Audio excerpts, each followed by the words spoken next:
Hari Sabtu kembali. Libur 2 hari membuatku harus berdiam diri di rumah karena aku belum mempunyai rencana apapun untuk beraktivitas di luar rumah selama libur ini. Setidaknya ketika memasuki hari Sabtu, maka kenangan di hari yang sama bersama sang bidadari akan kembali hadir dalam ingatan. Kenangan di saat ia bersama Aini, dua bidadari yang berarti dalam hidupku, memisahkan diri denganku dengan ditandainya menaiki bus yang mengantarkan mereka pulang. Kembali pada kenyataan jika kami tak akan pernah bertemu lagi, tak akan pernah untuk mengulang pada kejadian selama 2 hari itu. Dimulai ketika aku dipertemukan dengan mereka di kantor polisi oleh sang takdir, hingga pada titik di mana aku mengantarkan mereka. Entah sampai kapan ingatan pada kejadian di hari Sabtu yang sama akan benar-benar pergi dari pikiranku.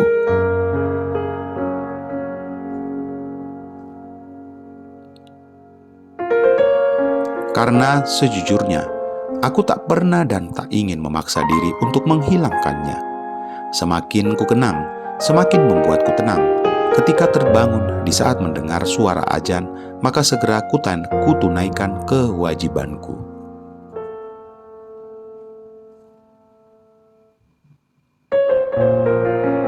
Setelah itu, karena aku yang tak terbiasa tidur kembali ketika sudah bangun, maka yang kulakukan selanjutnya adalah berolahraga. Umur semakin bertambah, jatah hidup di dunia ini semakin berkurang. Jadi ada baiknya semakin dijaga juga kondisi kesehatan kita, dibarengi dengan menjalankan kewajiban kita sebagai umatnya. Selesai berolahraga, waktu telah menunjukkan pukul 8:04. Perut sudah menuntut untuk segera diisi, karena mengingat semalam aku hanya makan secukupnya saja. Berbeda pada malam sebelumnya, ketika aku mengajak makan malam bersama keluargaku di salah satu restoran. Sebagai bagian dari penyempurnaan gelar acara ulang tahun ke-39 tahunku, aku pun tak menahan diri kala itu. Makan yang benar-benar lahap dan kenyang. Di dalam ruangan VIP yang sudah ku-booking sebelumnya, semua keluargaku hadir, putriku, kedua adik perempuanku, serta Jeffrey, suami Dinda. Tak lupa masing-masing memberikanku kado, yang nilainya memang tak seberapa, tapi akan kusimpan dan jaga dengan baik di salah satu almari penyimpanan barang berharga milikku. So, isi kadonya apa aja tak perlulah kujelaskan kepada kalian. Kita skip saja detail kejadian selama 2 hari yang tak kuceritakan dalam cerita ini ya. Intinya terakhir, kejadian ketika aku memberikan sedikit rejeki buat nambah-nambah bahan begadang para security cluster, lalu dilanjutkan makan malam bersama keluarga. Kemudian kejadian kemarin sore, di mana kami mengantarkan Dila ke bandara untuk kembali ke Singapura.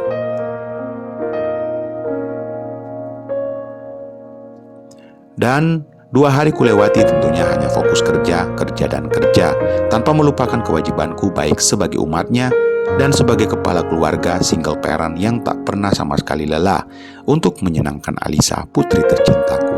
Cukup, hanya itu saja kejadian 2 hari ini.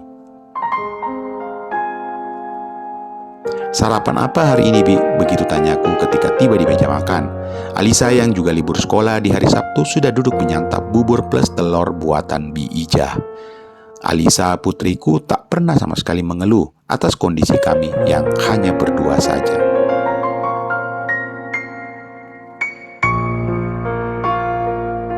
Aku juga sesekali menanyakannya, tapi ia selalu menjawab jika ia happy, bahagia, dan tak ingin yang lain selain aku bersamanya. Ya sudah, jadi aku anggap dia jauh lebih bahagia bersamaku daripada bersama Marisa di Makassar.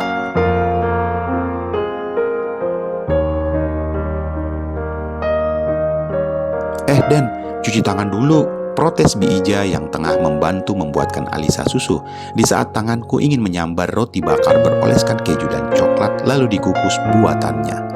Iya tuh Bu, ayah emang suka gitu akhir-akhir ini, timpal Alisa menatapku dengan mimik lucu.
"Ica, tenang ya sayang, jangan nangis," ujar Bi Ija pun ikut bersedih.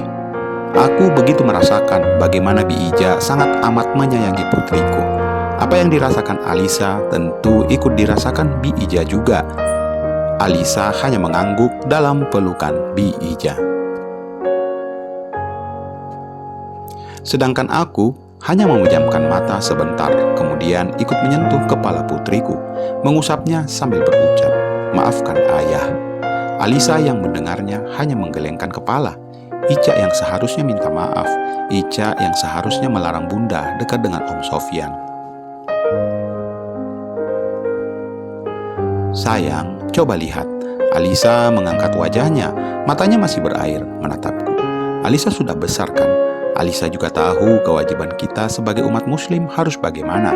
Nah, ayah cuma ingin katakan ke Alisa, jika karena kejadian itulah ayah malah lebih dekat dengan Allah Subhanahu wa Ta'ala. Maafkan ayah sayang, harus berbohong kepadamu. Alisa mengangguk. Jadi nggak perlu bersedih. Yang seharusnya itu kita bahagia karena kita berdua bisa berkumpul bersama di sini. Iya ya, Ica janji, Ica nggak akan sedih lagi.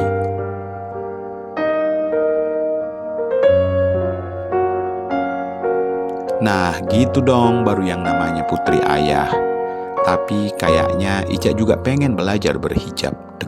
Sekali lagi, efek kejut pada jantungku mendera. Namun efek kali ini lebih ke perasaan begitu lega, karena secara harfiah dan sadar putriku justru ingin berubah. Anak sekecil itu yang belum pada titik kedewasaan, justru pikirannya sudah dewasa. Boleh kan ya? Namun aku lantas tak langsung memberikannya jawaban. Aku harus bertanya lebih jauh lagi. Boleh ayah tanya, kenapa Alisa langsung memutuskan untuk berhijab?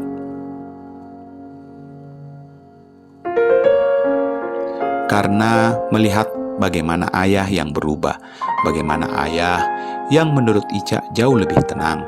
Udah gak pernah Ica lihat ayah ngomel-ngomel seperti waktu di Makassar. Subhanallah. Begitu besar kuasa-Mu ya Allah, Tuhan pencipta kami.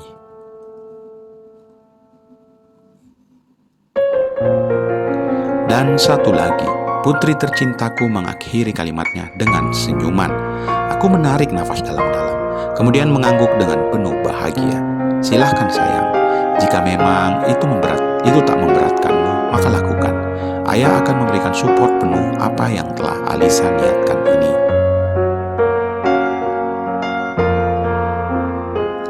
Bu, kemudian Alisa menatap Bi Ija yang memang sudah dari sononya berhijab. Ajarkan Ica berhijab ya Bu. Bi Ija yang masih terharu mengangguk dan memeluk putriku dengan penuh kasih sayang. Iya sayang, ibu akan mengajarkanmu. Ibu akan mengajarkan Ica berhijab.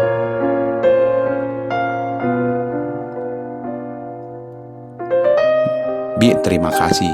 Begitu gumamku kepada Bi Ija yang masih saja setia menemani putriku. Karena tak ingin berlama-lama menyaksikan acara termehek-mehek mereka, maka aku pun segera mengalihkan obrolan di meja makan, masih sambil menyantap sarapan kami bersama. Namun ada yang berbeda kali ini, keinginan kecil dalam hati yang masih sempat berandai-andai. Andai saja kedua bidadari lainku pun ikut bersamaku menyantap sarapan di meja makan ini. Sungguh, aku bahkan tak mampu untuk memikirkan bagaimana bahagianya aku ketika itu benar terjadi.